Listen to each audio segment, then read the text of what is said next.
Welcome to the Rugby Obsession Deep Dive. Great to be here. Today, we're really zeroing in on something that's got everyone talking the Springboks' big strategic shifts. Absolutely. It's all happening after that, well, unexpected loss to the Wallabies. Exactly. And it gives us this amazing, almost real-time look into how a top team adjusts, recalibrates after a setback. It's fascinating stuff. We're pulling insights straight from the horse's mouth, really, looking at quotes, particularly from that interview. Rassie Erasmus, Boks outsmarted ourselves in perfect storm. Yeah, getting right into the coach's thinking. His analysis, why he's doing what he's doing. So our mission today is basically to unpack why they've made these, frankly, huge changes for the next match and what those changes actually are. And what it means for the bigger picture, for their whole Rugby Championship campaign. Totally. Look, if you're as passionate about rugby as we are and you love getting into the tactics, the stories behind it all. Which, let's face it, is what it's all about. It is. Then make sure you hit that subscribe button for Rugby Obsession. You won't want to miss our future deep dives. Definitely subscribe. Okay, let's get into it. That defeat in Johannesburg. Wow. Yeah, it really sent a jolt through the rugby world, didn't it? Johannesburg. No, it really did. Very few people, pundits, fans, anyone really predicted that, especially with the altitude advantage the Boks usually have there. At Ellis Park, yeah. It felt like more than just a loss. It felt like a tactical misstep somehow. It demanded some serious thinking, that's for sure. So what was Rassie's immediate take? Because, when a team like that loses, the self-assessment must be pretty intense. Oh, it was. And he was incredibly honest, which, is typical Rassie. He flat out admitted they outsmarted ourselves. Outsmarted ourselves? Wow. Yeah, he said they got that totally wrong trying to play this expansive running game up there at altitude. Okay, so why was that the wrong call? You'd think maybe running them around at altitude would work. Well, that's the thing. Theoretically, yes, less air resistance, but the lack of oxygen means players tire out much faster. So the Boers trying to run the Wallabies off their feet. They probably ended up gassing themselves out. Exactly. It likely led to their own structure breaking down because they were knackered. And he gave credit where it was due, said the Wallabies were exceptional in the second period. Right. They took their chances. Masterfully capitalized on the errors that started creeping in. So a tactical miscalculation, maybe players tiring.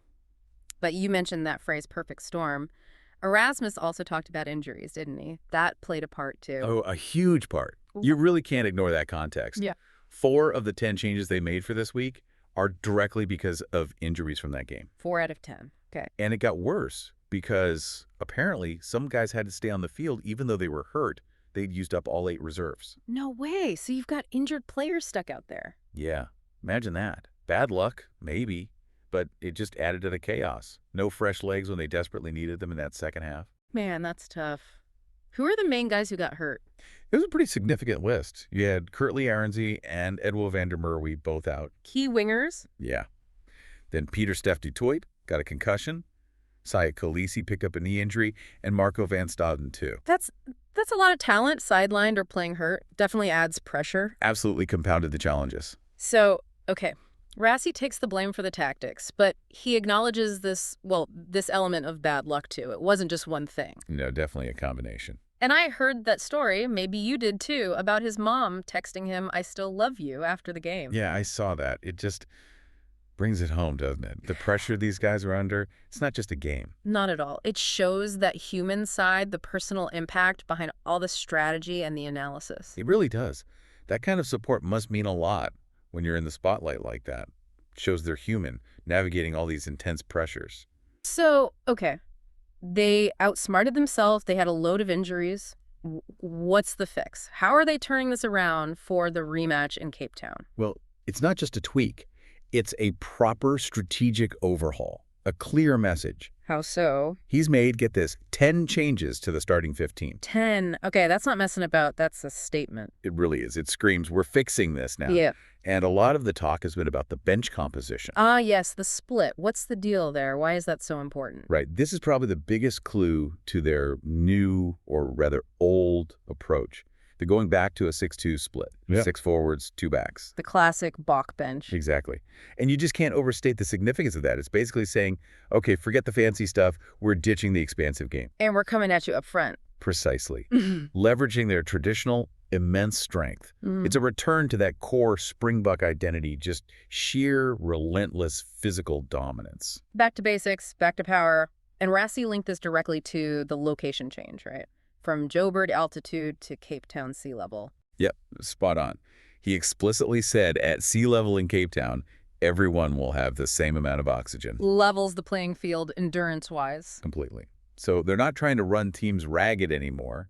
They're aiming for, in his words, a grind of a game. A grind. Sounds like trench warfare. Pretty much. Expect a massive physical battle. Territory, set piece, big carries, not a wide flowing game. He also thinks the Cape Town weather will probably help that approach too. Likely not conditions for running rugby. Makes sense. It feels like they're saying, this is our game, play it on our terms. Do you think the Aussies will see this coming and try to counter it? Or maybe even copy it? That's a great question.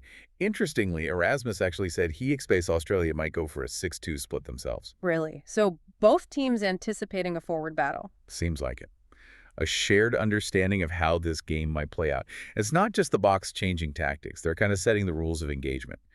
And the thing about the Boks power game, why it's so feared, I guess. And maybe envied. Yeah, envied too.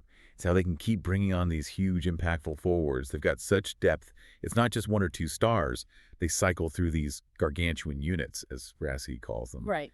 And the intensity just doesn't drop. It creates this relentless pressure that just wears teams down physically and mentally over 80 minutes. It forces errors. It's less about flash, more about collective, grinding attrition. Which brings us perfectly to the Bomb Squad. Ah, yes, the Bomb Squad is back online. It's such a great name. For anyone listening who doesn't know, we're not talking explosives here, but the impact can be pretty similar on the opposition. Who's making up the squad this time? Yeah, it's designed to detonate in that second half. And it's stacked. Yeah. We're talking huge units like Wilco Lou, even Etzebeth, Lou Dieger, Quagga Smith. Wow. That's some serious beef and experience coming off the bench. These aren't just reserves. They're designated impact players. They come on usually around 50, 60 minutes and just ramp up the physicality again, like a second wave. And the logic behind using these specific guys now, especially after how that second half went last week. Rassie was blunt. Our second half was awful last week, so that is a clear indication of why we use those guys. Simple as that. Figure the problem. The goal is crystal clear. Overpower the Wallabies. Dominate physically, particularly when the opposition starts to tire. Bring on fresh power against weary legs. It's designed to make sure they finish strong, dictate those crucial final stages. So, thinking about specifics, Wilco Lou, his scrummaging against tired props could be massive, right? Huge.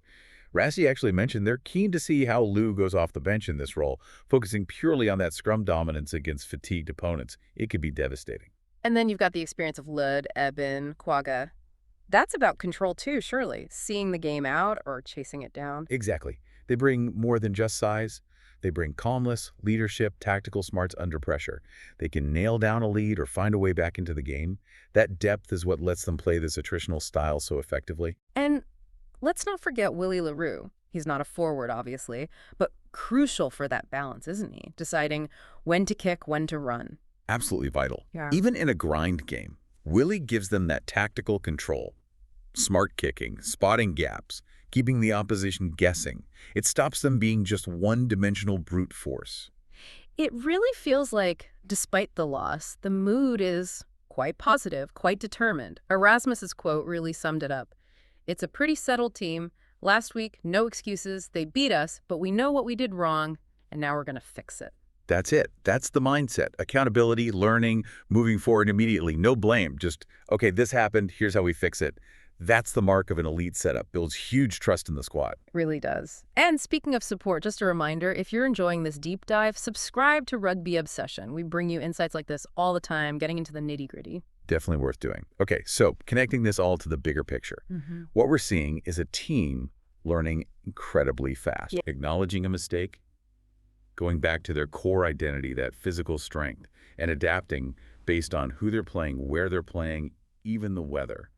It just shows the tactical depth in top-level rugby today. And that belief in their power game, it's unwavering, isn't it? Even after trying something different and it not working out, it's like, okay, experiment over, back to what we do best. That identity is so strong, it's a massive asset.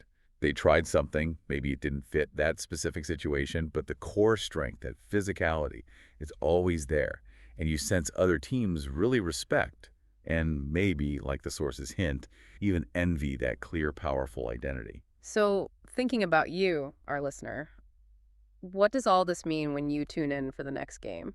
What stands out to you from Rassie's honesty and this big reaction from the Springboks? Yeah, what are your thoughts? Do you think this grind approach, the bomb squad back in action, will it be enough for them to bounce back against the Wallabies? Will it get their Rugby Championship properly going? We genuinely want to know what you think. Let us know your opinions. Please do. And one last time, don't forget to subscribe to Rugby Obsession to keep up with all the analysis and action. You won't regret it. Thank you so much for listening to the Rugby Obsession Deep Dive today. We really enjoyed unpacking that, and we look forward to you listening to our next episode.